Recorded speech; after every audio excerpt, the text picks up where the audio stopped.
Dios les bendiga, soy el obispo Hugo Alfonso Montesinos. La palabra de Dios para nuestras vidas está llena de esperanza y nos muestra los principales pilares de la fe en nuestro Señor Jesucristo. Te invito a ver con mucha atención el siguiente mensaje. Esperamos que esta palabra pueda bendecir y fortalecer tu vida. Te invito a ver el mensaje de Dios. Les invitamos, por supuesto, a usar su Biblia, buscar allí en el libro de Mateo, en donde estamos estudiando ya hace algunos días, algunos cultos, y esperamos que usted nos acompañe, por supuesto, a través de la palabra del Señor. Hoy pasamos al capítulo 4 del libro de Mateo, pero tomamos la clase número 5, podemos decir así, para poder de esta manera analizar este capítulo de Mateo y de esa manera enfocarnos en lo que fue la tentación de nuestro Señor Jesucristo. Jesús tentado en el desierto, de eso hablaremos en el día de hoy. Leeremos desde el versículo 1 de Mateo 4 al versículo 11. Mateo 4, versículo 1 al versículo 11. Leemos la palabra del Señor, lo hacemos en el nombre de nuestro Señor Jesucristo. Entonces Jesús fue llevado por el Espíritu al desierto para ser tentado por el diablo. Y después de haber ayunado 40 días y 40 noches, tuvo hambre. Y vino a él el tentador y le dijo: si eres hijo de Dios, di que estas piedras se conviertan en pan. Él respondió y dijo: escrito está, no solo de pan vivirá el hombre, sino de toda palabra que sale de la boca de Dios. Entonces el diablo le llevó a la santa ciudad y le puso sobre el pináculo del templo. Y le dijo: si eres hijo de Dios, échate abajo, porque escrito está: a sus ángeles mandará acerca de ti y en sus manos te sostendrán, para que no tropieces con tu pie en piedra. Jesús le dijo: escrito está también: no tentarás al Señor tu Dios. Otra vez le llevó el diablo a un monte muy alto y le mostró todos los reinos del mundo y la gloria de ellos. Y le dijo: todo esto te daré si postrado me adorares. Entonces Jesús le dijo: vete, Satanás, porque escrito está: al Señor tu Dios adorarás y a Él solo servirás. El diablo entonces le dejó, y he aquí vinieron ángeles y le servían. Padre, oramos en el nombre de Jesús, vamos ante tu presencia, dándote gracias, Señor, por esta palabra que vamos a poder exhortar, ministrar a tus hijos y a tus hijas. Gracias, Señor, porque hoy hemos sido bendecidos una vez más a través de la alabanza, la adoración. Y sin duda tu presencia, Señor, estará con nosotros. Te pedimos y te rogamos, Señor, que tu Espíritu Santo pueda traer sobre cada vida y corazón una bendición especial. Que a través de esta palabra, Señor, muchas cosas puedan ser esclarecidas y también podamos aprender, entender, comprender, Señor, las luchas que nosotros mismos vivimos diariamente. En el nombre de Jesús nos ponemos en tus manos, Señor, y esperamos tu guía, esperamos tu dirección, esperamos, Señor, que tú nos hables. En el nombre de Jesús lo agradecemos hoy para tu gloria. Amén y amén, Señor. Vamos a hablar entonces en el día de hoy, y usando como título: Jesús tentado en el desierto. De eso estaremos hablando en el día de hoy.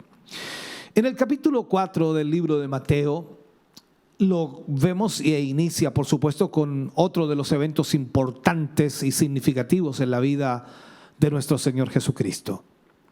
Nos referimos específicamente al momento de la tentación que Él tuvo en el desierto. El significado de las tentaciones de Jesús, sobre todo por haberse producido al comienzo de su ministerio, se debe entender desde el punto de vista de su misión como Mesías, como el Salvador. Él no cumplió esta misión auxiliándose de sus atributos como Dios para satisfacer, por supuesto, sus propias necesidades. O sea, él no enfrentó esta tentación con la deidad, con su poder, sino lo hizo como hombre. Tampoco lo hizo para ganar una multitud de adeptos mediante los milagros. Ahí lo vemos inmediatamente, y si podemos ir incorporando a cada situación a las mismas tentaciones, porque cuando hablamos en realidad de que él no usó su deidad para suplir sus necesidades, esa fue la primera tentación que Satanás hizo. Tampoco trató de tener una gran multitud de adeptos mediante milagros, que fue la segunda tentación. Ni tampoco llegaría a ningún tipo de arreglo con Satanás, que fue la tercera tentación, en donde Satanás le pidió que se postrara delante de él. Hasta el momento el apóstol Mateo se ha dado la tarea de presentar las credenciales genealógicas de Jesús. Mateo demuestra en realidad su procedencia como descendiente de Abraham y también descendiente de David.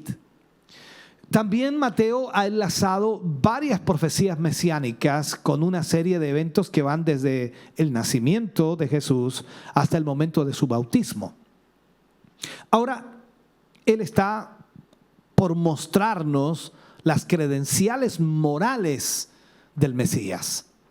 Así Mateo entonces comienza a delinearnos en este capítulo 4 lo que vamos a estudiar. Si nosotros seguimos el movimiento del relato del libro de Mateo, lo que dice aquí es que Jesús descendió del cielo para nacer entre nosotros y así poder identificarse con cada uno de nosotros, habiendo nacido o habiéndose humanado, si lo podemos mencionar. Él creció como cualquier otro niño, excepto que él era inocente y sin pecado. En su bautismo se identificó con nosotros, asumió por supuesto la carga de nuestro pecado. Después iba a ser probado y al mismo tiempo nos iba a enseñar que se puede salir victorioso aún de la prueba.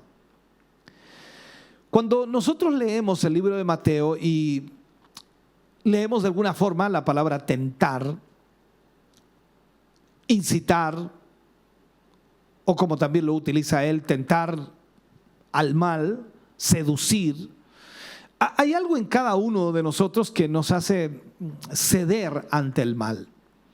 Siempre he dicho, y creo que es una gran verdad, una gran realidad, a todos nosotros nos cuesta hacer el bien, no nos cuesta hacer el mal.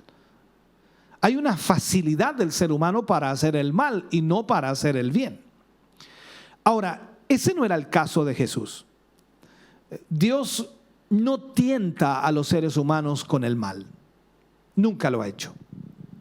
Cuando vamos a Juan capítulo 14, versículo 30, dice: viene el príncipe de este mundo. Ahí es el diálogo entre los discípulos y Jesús. Y ellos le dicen: viene aquí el príncipe de este mundo, viene Satanás. Pero él dice: él no tiene nada en mí. Entonces vemos inmediatamente que el Señor Jesucristo nunca fue tentado por Dios, sino que el que lo tentó o trató de tentarlo fue Satanás. Ahora, en Santiago capítulo 1, versículo 12 al 14, dice: bienaventurado el varón que soporta la tentación, porque cuando haya resistido la prueba, recibirá la corona de vida que Dios ha prometido a los que le aman. Cuando alguno es tentado, no diga que es tentado de parte de Dios, porque Dios no puede ser tentado por el mal, ni Él tienta a nadie. Sino que cada uno es tentado cuando de su propia concupiscencia es atraído y seducido. Entonces entendemos a través de esta palabra que Dios no tienta a nadie, sino que nosotros mismos somos tentados por el enemigo, por nuestra concupiscencia, por nuestros deseos que hay en nuestro corazón o en nuestra vida. Analicemos un poquito la triple tentación de Jesús, cómo Satanás trató de tentarlo en 3 oportunidades. El libro de Mateo nos relata desde el versículo 1 al versículo 3, y dice: entonces Jesús fue llevado por el Espíritu al desierto para ser tentado por el diablo. Se especifica muy claramente allí. Y después de haber ayunado 40 días y 40 noches, tuvo hambre. Y vino a él el tentador. Mira lo que esperó Satanás. Esperó que el Señor Jesús ayunara 40 días y 40 noches. No lo hizo mientras él ayunaba, sino que cuando llevaba 40 días y 40 noches, vino para tentarle. Entonces vino a él el tentador y le dijo: si eres hijo de Dios, di que estas piedras se conviertan en pan.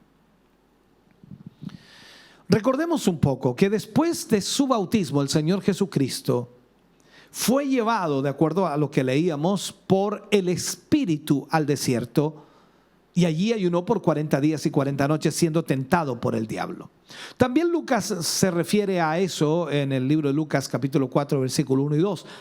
Ahora, las tres tentaciones en el desierto fueron un intento por seducir la lealtad de Jesús hacia Dios y que él se rindiera a Satanás. Ese era el propósito de Satanás. Vemos entonces una tentación similar en Mateo capítulo 16, versículo 21 al 23, donde Satanás, a través de Pedro, a través de uno de sus discípulos, intenta que Jesús renuncie a la cruz para que de alguna forma Jesús no vaya a la cruz. Pero recordemos que Jesús había sido destinado a la cruz. O sea, Él venía para morir en la cruz y Él lo sabía. El punto importante es que a pesar de las varias tentaciones, Él jamás pecó. Eso es impresionante. Ahora, es claro que Dios tenía un propósito al permitir que Jesús fuera tentado en el desierto. Eso es sumamente claro. Y de acuerdo a la declaración, dice que fue llevado por el Espíritu al desierto. O sea, Dios sabía lo que iba a suceder. Lógico, Él lo sabe todo. Pero fue llevado con ese propósito de que fuera tentado en el desierto. Entonces, el propósito era asegurarnos que tenemos un sumo sacerdote quien es capaz de compadecerse de todas nuestras debilidades, porque Él fue tentado tal como lo somos nosotros. La diferencia es que Él no pecó. En Hebreos 4, versículo 15 dice: porque no tenemos un sumo sacerdote que no pueda compadecerse de nuestras debilidades, sino uno que fue tentado en todo según nuestra semejanza, pero sin pecado. Entonces, Él fue tentado en todas las áreas, al igual que nosotros somos tentados en todas las áreas de nuestra vida. La palabra griega traducida aquí como tentado significa en realidad poner a prueba. Poner a prueba. Así que cuando somos puestos a prueba y atribulados por las circunstancias de la vida, podemos asegurar que Jesús comprende y se compadece como alguien que ha pasado por lo mismo que nosotros estamos pasando. Eso Mateo lo pone muy claramente. Cuando vamos al libro de Mateo, capítulo 4, versículo 4, dice: Él respondió y dijo: escrito está, no solo de pan vivirá el hombre, sino de toda palabra que sale de la boca de Dios. Las tentaciones de Jesús siguen tres patrones que son comunes para todos los hombres. Tres enfoques, tres áreas que son comunes para todos los hombres. Si miramos y tratamos de profundizar un poco, la primera tentación tiene que ver con los deseos de la carne, lo cual incluye, por supuesto, toda clase de deseos físicos. Entonces nuestro Señor estaba con hambre y el diablo lo tentó en convertir las piedras en panes, pero Él respondió por la Escritura, Él respondió por la palabra.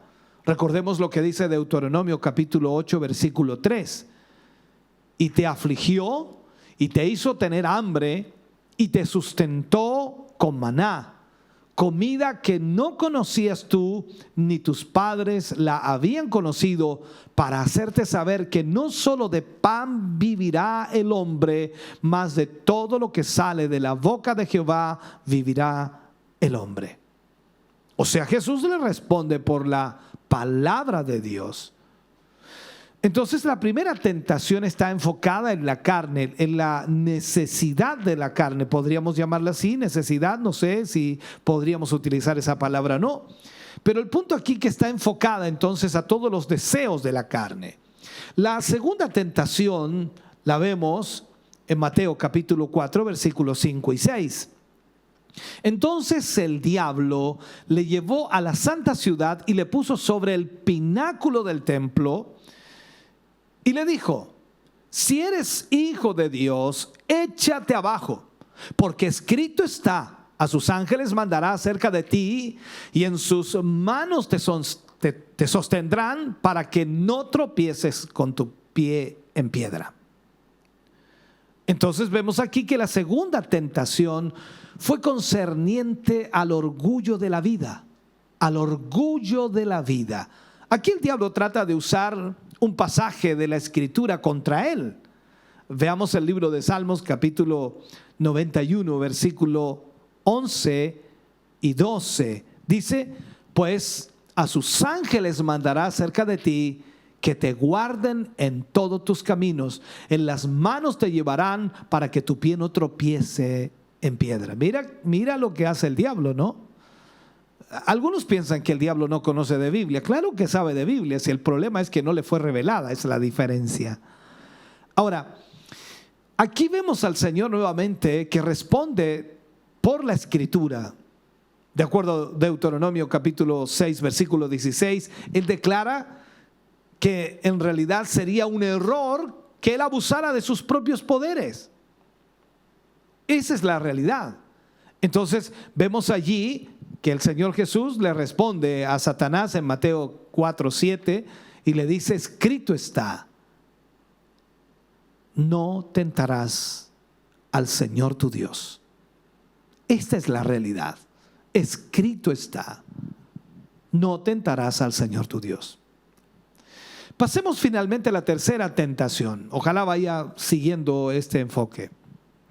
Mateo capítulo 4, versículo 8 y 9 dice: otra vez le llevó el diablo a un monte muy alto y le mostró todos los reinos del mundo y la gloria de ellos, y le dijo: todo esto te daré si postrado me adorares.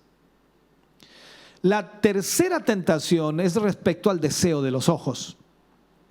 Y si hubiera una ruta rápida por la que el Mesías pudiera cumplir su misión, evitando por supuesto la pasión y la crucifixión, para lo que Él originalmente vino, para lo que fue enviado, sería esta.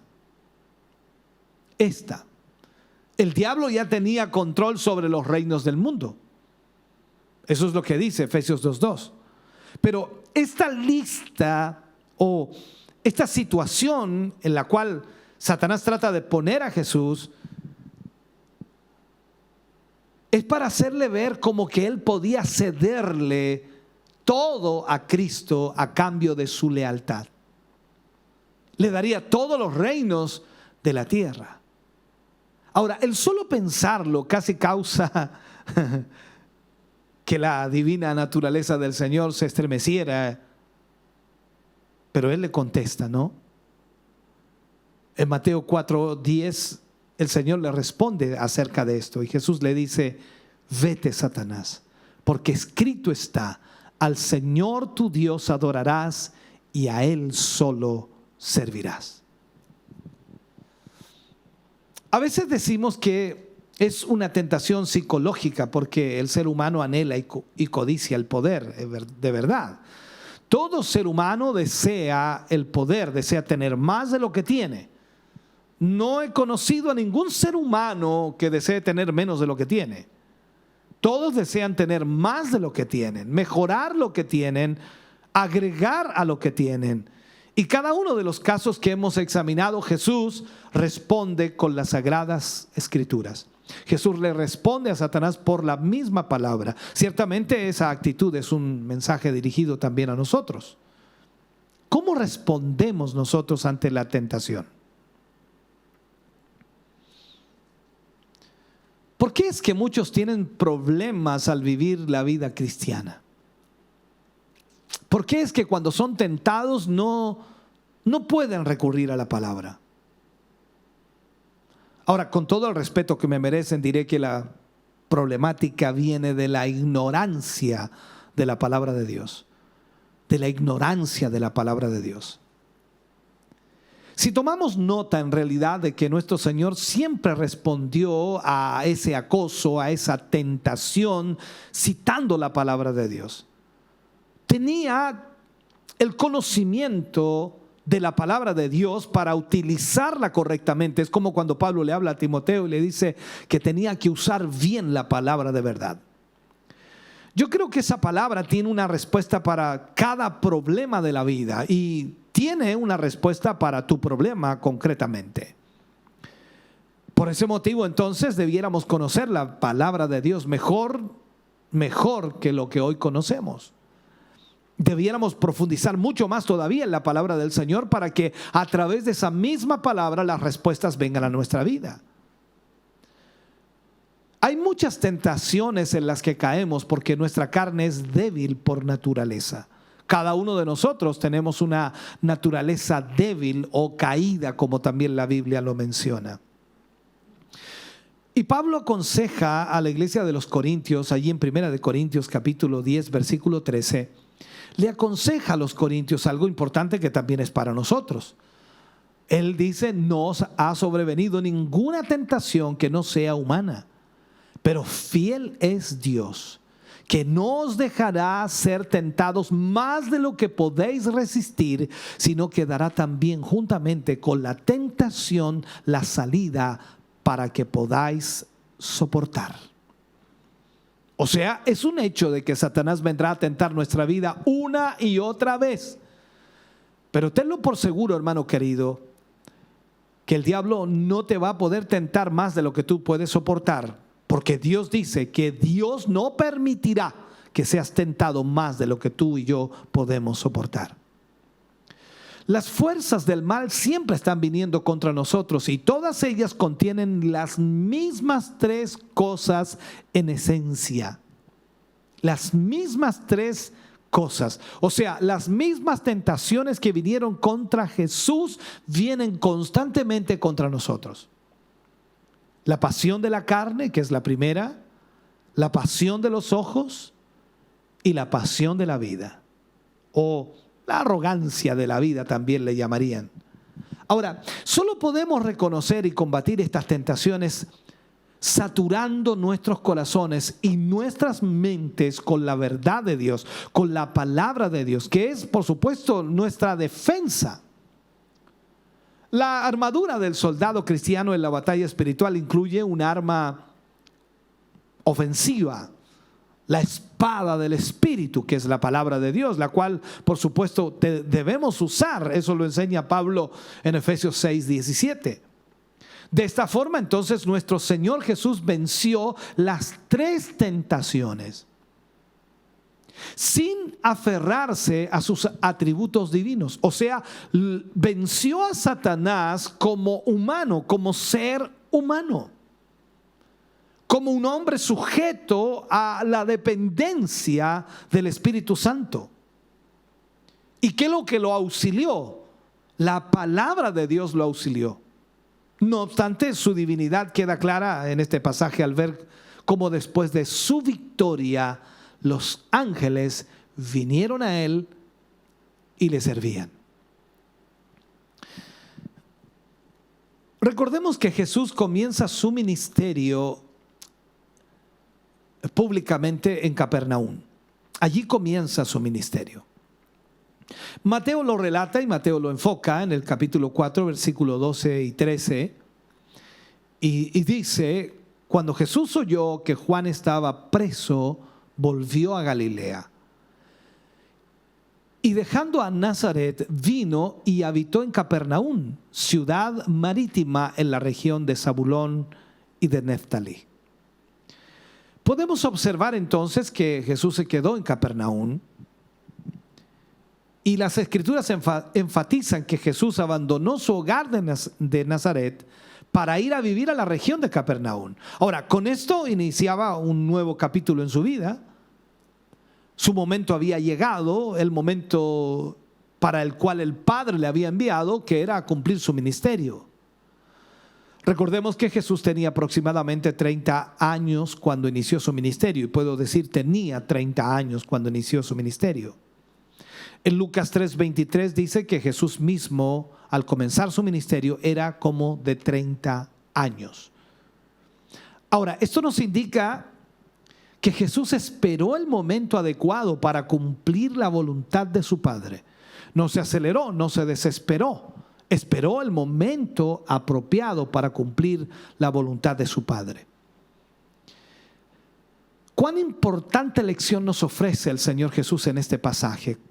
Porque es importante verlo. Muchas veces podemos adelantarnos a los planes de Dios por el hecho de no saber esperar el momento adecuado.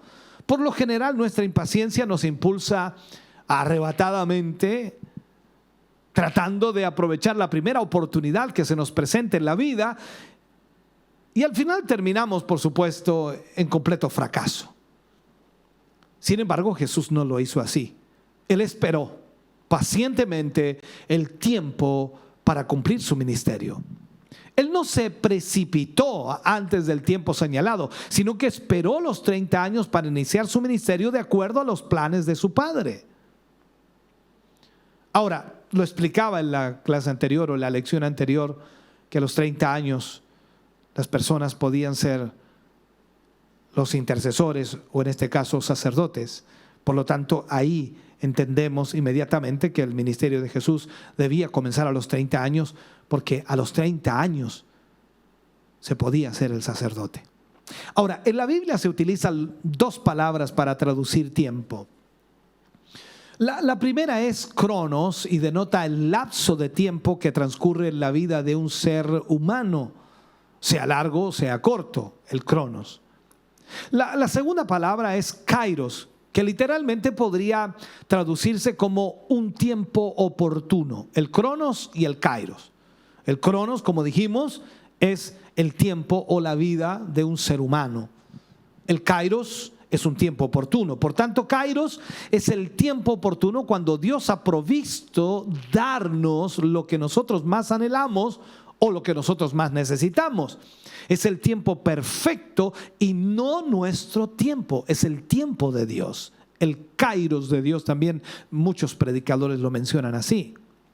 Entonces Jesús esperó el kairos de Dios para ser exitoso en su misión. No lo hizo en el cronos humano, sino lo hizo en el kairos de Dios.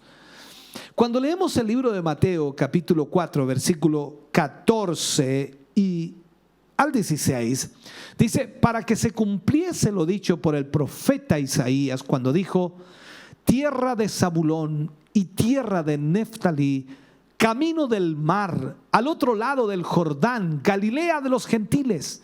El pueblo asentado en tinieblas vio gran luz, y a los asentados en región de sombra de muerte, luz le resplandeció. Aquí encontramos esta profecía en el libro del profeta Isaías, capítulo 9, versículo 1 y 2, y también en el capítulo 42, versículos 6 y 7. Si usted desea hacer un estudio bien detallado o más detallado de lo que yo estoy haciendo, por supuesto le va a resultar muy provechoso primero conocer las condiciones de la región en el periodo en que Jesús estuvo allí. Recordemos, hermano querido, que él también había pasado su niñez en esta zona. Fue llamado el país de los gentiles, porque esa zona había recibido inmigrantes de muchas provincias del Imperio Romano. Por lo tanto, fue llamado de esa manera. El lugar fue llamado como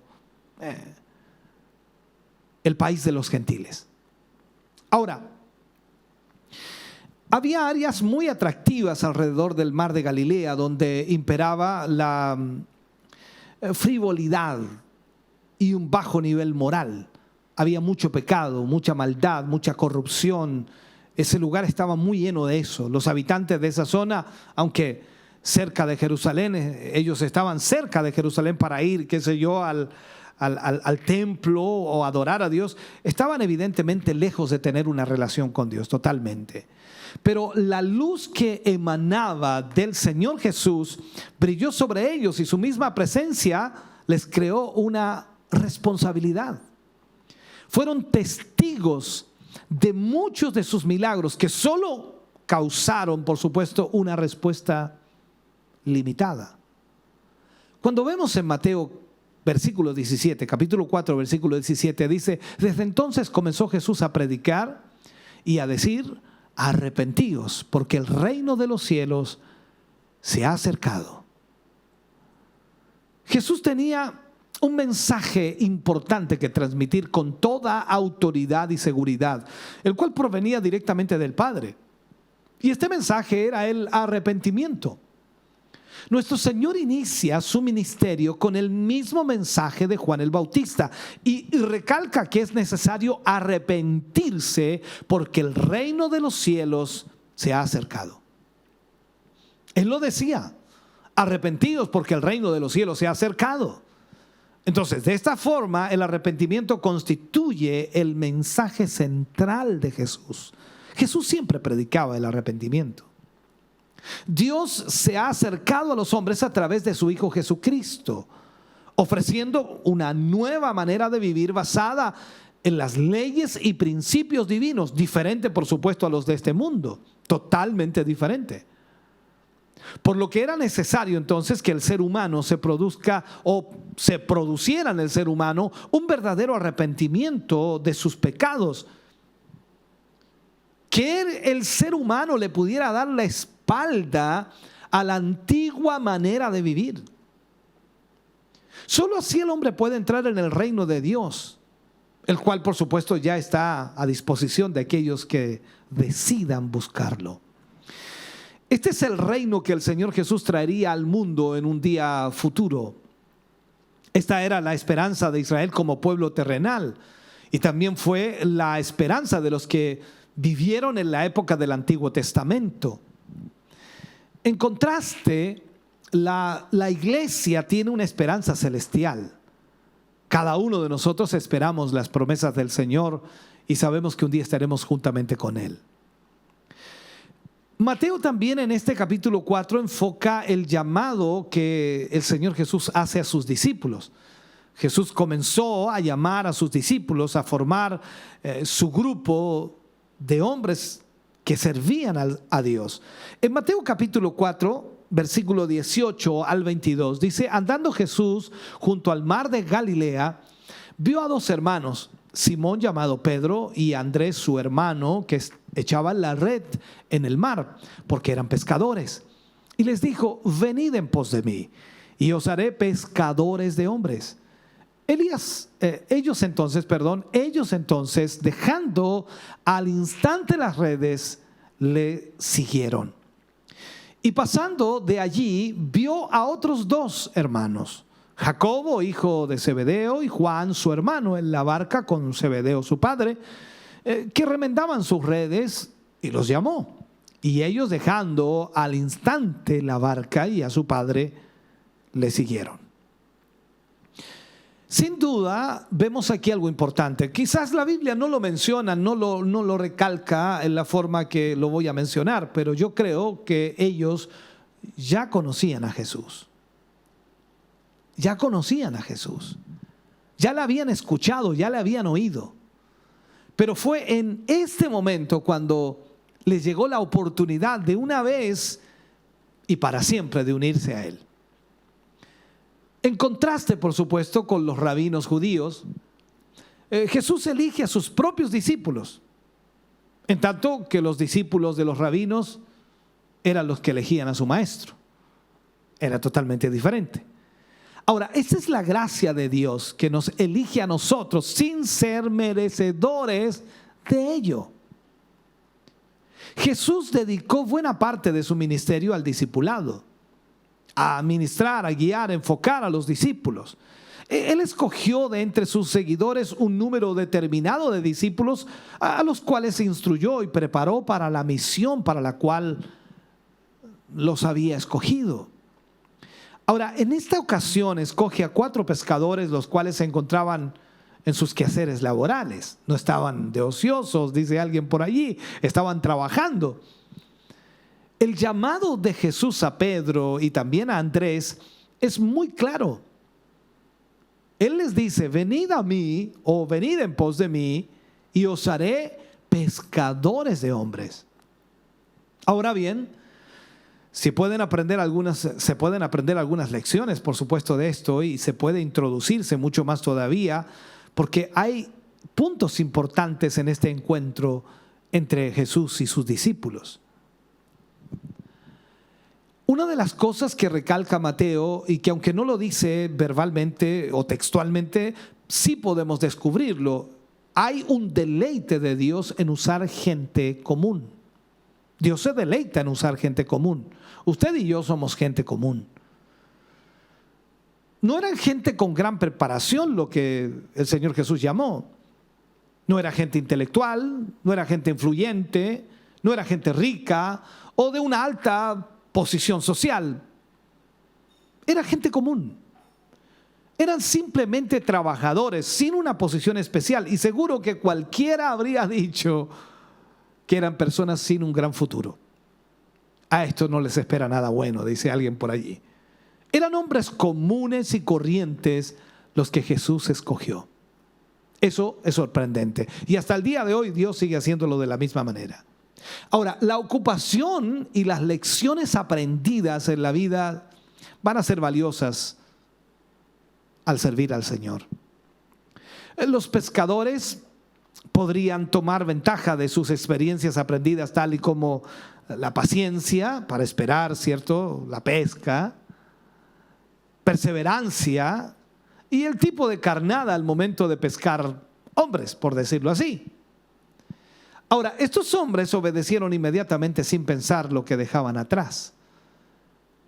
Fue algo tan especial eso. Seguramente Jesús llamaba a 2 o más, podríamos decir, porque llamó a 2 más allí, a Jacobo y Juan, que eran hermanos, los cuales se encontraban remendando las redes junto a su padre Zebedeo. Tanto Jacobo como Juan, al igual que Pedro y Andrés, dejándolo todo, incluyendo a su padre, lo siguieron, atendiendo así el llamado que Jesús les estaba haciendo. Lo sorprendente de esto fue que Jesús invitase hombres como aquellos. Siempre he creído, hermano querido, que puesto que Él llamó a seres humanos imperfectos como los discípulos ya mencionados, por supuesto, Él puede utilizarte también a ti y a mí. Podemos considerarnos poca cosa, pero increíblemente el Señor nos llamó. Puedes considerarte que no vales mucho, pero el Señor te llamó. O sea, cualquiera que sea tu posición o ocupación profesional, Él puede utilizarte. Cualquiera que sea tu aptitud o talento, puedes dedicárselo porque Él lo va a utilizar. Ahora, lo importante es que nos entreguemos, nos consagremos a Él y estemos bajo su dirección.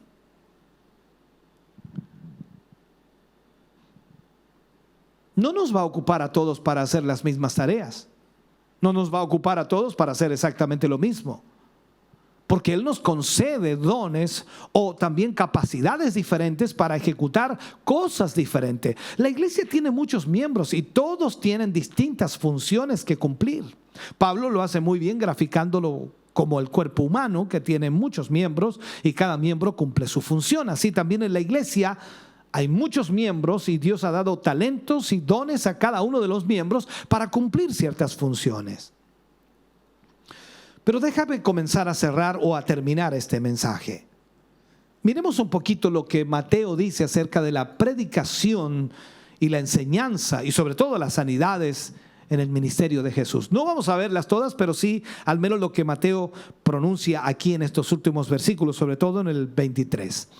Versículo 23 del capítulo 4 del libro de Mateo dice: y Jesús iba por toda Galilea.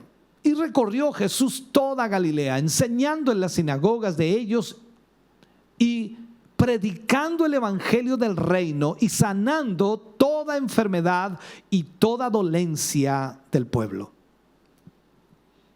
Observe aquí que lo que Mateo dice es que Jesús estaba enseñando a los judíos en sus sinagogas.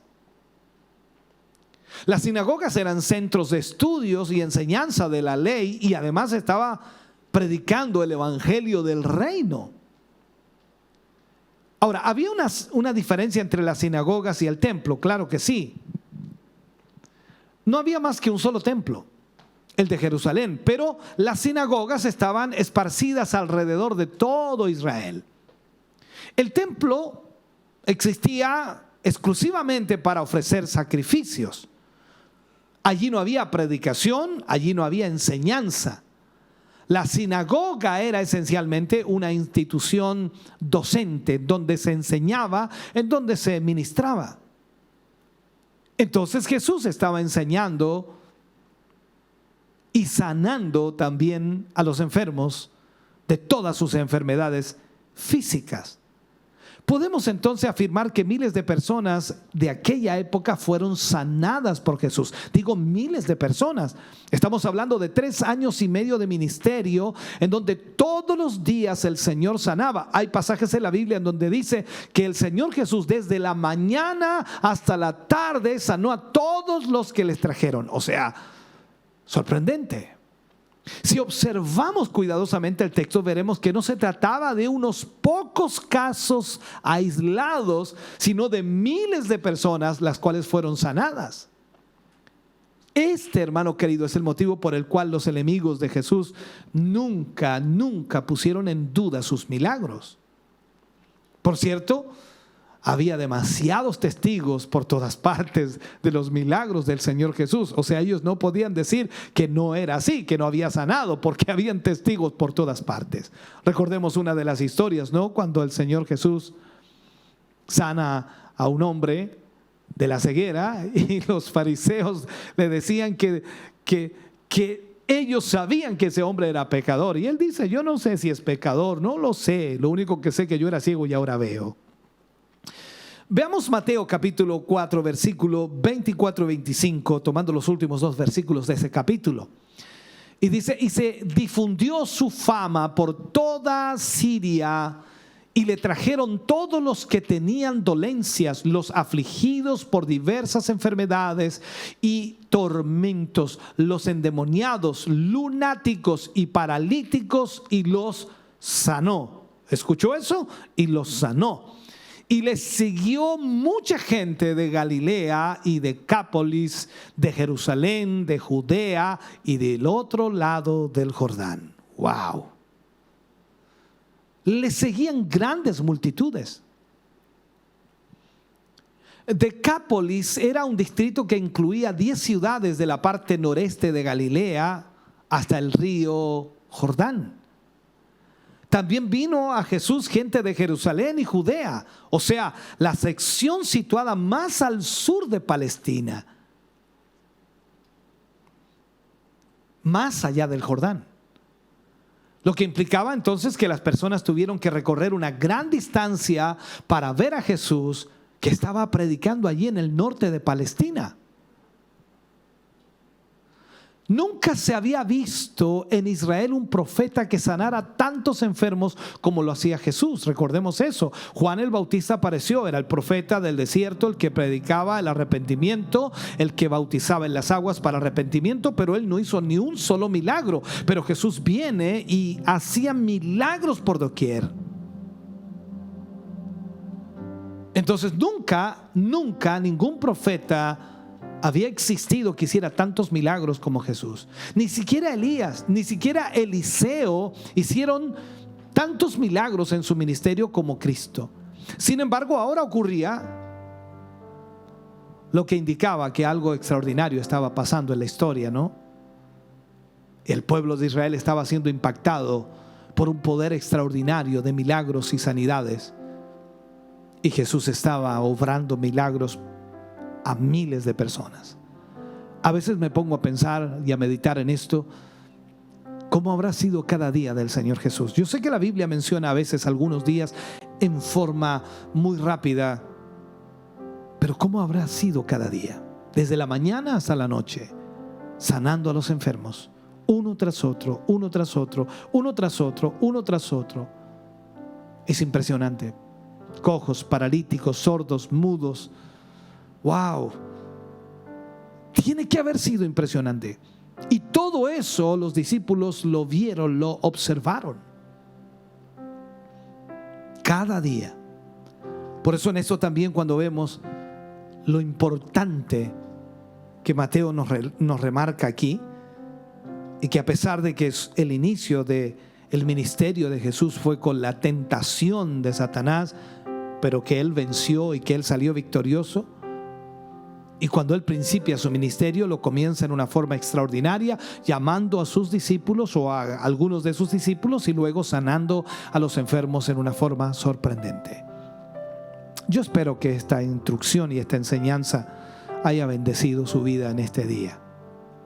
Oremos al Señor. Padre, en el nombre de Jesús damos muchas gracias por su inmenso amor y misericordia. ¿Cómo no agradecer, Señor, su gran bondad? ¿Cómo no agradecer, Dios mío, que a través de su palabra podamos darnos cuenta de lo maravilloso, glorioso y extraordinario que usted ha hecho? Gracias, mi Dios, le damos en esta hora, porque a través de esta palabra, porque a través de este momento, Señor, podemos entender tantas cosas. Gracias por hablarnos a través de esta palabra, por bendecirnos. En el nombre de Jesús, Señor, le agradecemos. Amén y amén, Señor. Estamos contentos de que hayas visto y escuchado este mensaje. Creo con todo mi corazón que Dios le ha bendecido. Quiero invitarles a suscribirse a mis redes sociales, donde tenemos contenido que le ayudará a alimentar su vida espiritual.